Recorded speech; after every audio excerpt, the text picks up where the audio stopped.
টাঙ্গাইল তারাকান্দি সড়ক ভাঙনের আরো তথ্য জানাতে সরাসরি যুক্ত হচ্ছেন সহকর্মী এম এ রাজ্জাক। রাজ্জাক, সড়কের ভাঙন ঠেকাতে কি কি ধরনের ব্যবস্থা নেওয়া হয়েছে এ পর্যন্ত, এবং এলাকাবাসী আসলে কি বলছে? তাদেরকে নিশ্চয়ই অনেক ধরনের দুর্ভোগ সেখানে পোহাতে হচ্ছে, তাদের অবস্থা একটু জানাবেন।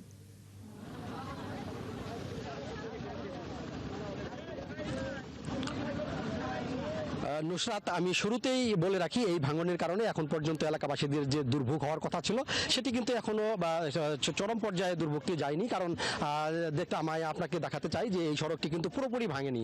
আর ভেঙে গেলে এই সড়কের পাশে যে আবাসিক এলাকা রয়েছে, মানুষের যে বসবাস, তাদের কিন্তু ব্যাপক কষ্ট হতো। তার মানে হচ্ছে অনেককেই বাড়ি ছেড়ে অন্য জায়গায় আশ্রয় নিতে হতো। দেখতে পাচ্ছেন যে এই সড়কের ঠিক পূর্ব পাশেই আবাসিক এলাকা, এখানে অনেক বাড়িঘর রয়েছে এবং মানুষজনের যে বসবাস, তাদের কিন্তু চরম দুর্ভোগ। এবং এই যে পূর্ব পাশের যে গোপালপুর উপজেলা, ভুয়াপুর, এই সকল উপজেলা কিন্তু পানিতে তলিয়ে যাওয়ার সম্ভাবনা ছিল। তবে এখন পর্যন্ত যেহেতু সড়কটি মানে পুরোপুরি ভাঙেনি, এবং এই ভাঙন রোধে কিন্তু দেখতে পাচ্ছেন যে পানি উন্নয়ন বোর্ড এখানে ইতিমধ্যে কাজ শুরু করেছে। আমি যেটা দেখেছি, সকাল 7টা থেকে তারা কিন্তু অবিরাম তারা কাজ করে যাচ্ছে এই ভাঙন ঠেকাতে। আর এই কারণেই বলা যেতে পারে যে সড়কটি পুরোপুরি ভাঙার সম্ভাবনা অনেকটাই কম। যথারীতি কাজ করছে, জিও ব্যাগ ফালানোর কথা সেটি কিন্তু তারা করে যাচ্ছে। তারা দিন রাত এইটিকে এক করে এই কাজ করার কারণে বাকি অংশটুকু কিন্তু এখন পর্যন্ত ভাঙন শুরু হয়নি। বলা যেতে পারে যে কাজটি তারা করছে বলেই এখন পর্যন্ত পুরোপুরি সড়ক ভাঙেনি। তো যদি ভাঙতো তাহলে কিন্তু অনেকটাই দুর্ভোগ মানুষের পড়তে হতো। তবে এই যে নদী পাড়ের মানুষজন রয়েছে, রাস্তার পূর্ব পাশের মানুষ যারা রয়েছে, তারা কিন্তু আতঙ্কের মধ্যে রয়েছে।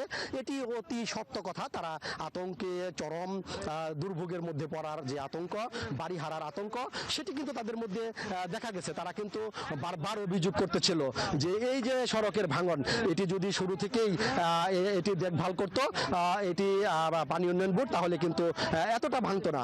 এটি কাজের বিলম্ব হওয়ার কারণে এই ঘটনাটি ঘটেছে। আর আপনি জানেন যে টাঙ্গাইল থেকে তারাকান্দির যে সড়ক, এই সড়ক ধরে যে সকল যানবাহন চলাচল করে তাদের কিন্তু অন্তত আধা কিলোমিটার বেশি দূরত্বে দিয়েই তাদের চলাচল করতে হচ্ছে। বলতে গেলে এই সড়কের যানবাহন চলাচল কিন্তু বন্ধ নেই, শুধুমাত্র এই ভাঙার কারণে এইখান দিয়ে যান চলাচল বন্ধ, কিন্তু বিকল্প সড়ক দিয়ে এই যান চলাচল অব্যাহত কিন্তু রয়েছে। নুসরাত। রাজ্জাক, অনেক ধন্যবাদ আপনাকে। এবার আমরা একটু গাইবান্ধার পরিস্থিতি জানতে চাই। টানা বৃষ্টিতে গাইবান্ধার পলাশবাড়িতে নদী ভাঙন তীব্র হয়েছে। এছাড়াও জেলার সবগুলো নদ নদীর পানিও বেড়েছে। এ নিয়ে বিস্তারিত জানাতে যুক্ত হচ্ছেন সহকর্মী শামীম আল সাম্য। সাম্য, নদীর পানি বৃদ্ধির কি অবস্থা, সবশেষ খবরাখবর জানাবেন, এবং চরাঞ্চলের মানুষের দুর্ভোগ আসলে কি পর্যায়ে পৌঁছেছে সেই বিষয়ে যদি বিস্তারিত একটু বলেন।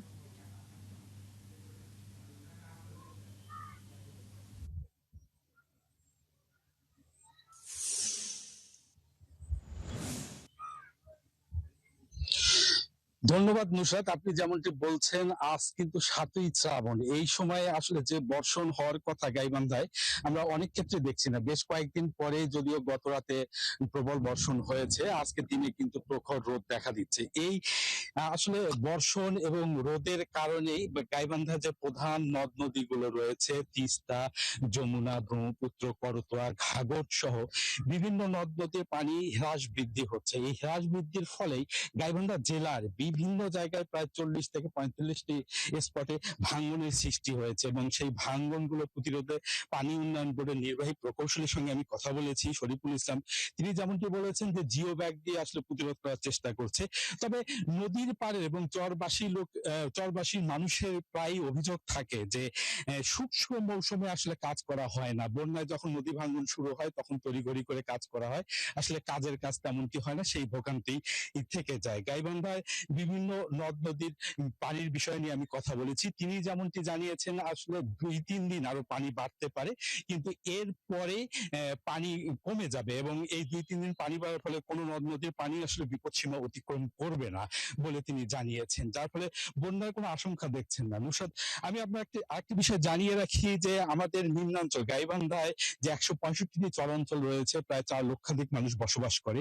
এই মানুষগুলো বন্যায় যেমন ক্ষতিগ্রস্ত হয়, তাদের ফসলি জমি ডুবে যায়, তাদের বসত ভিটা ভেঙে তারা ঠিকানাবিহীন হয়ে পড়ে এবং তারা খাদ্য সংকট, বিশুদ্ধ পানির সংকটে পড়ে। এর পাশাপাশি বন্যার জন্য কিন্তু তারা তাকিয়ে থাকে। এই বন্যার সময় তাদের নৌ যোগাযোগ সুবিধা হয় এবং বিভিন্ন বিয়ে শাদী সহ বিভিন্ন উৎসব কিন্তু এই সময় হয়। তারপরে বন্যার পানিতে যে পলি বয়ে নিয়ে এসে সেটি তাদের ফসলের জন্য বেশ কিন্তু উর্বর হয়ে যায়। তারপরে নদীর সেই চরাঞ্চলে বিভিন্ন জায়গায় ছোট ছোট খাল এবং কোলের সৃষ্টি হয়, যেখানে মাছ আটকা পড়ে যায়, বংশবৃদ্ধি করে। সারা বছর ধরে কিন্তু চরাঞ্চলের মানুষ সেই মাছগুলো তাদের খাদ্যের যোগান হয়ে থাকে এবং এই কারণে এই অঞ্চলের মানুষগুলো আসলে বন্যা চায় কিন্তু আগ্রাসী রূপে নয়, তারা আসলে বন্যা প্রত্যাশা করে। নুসরাত।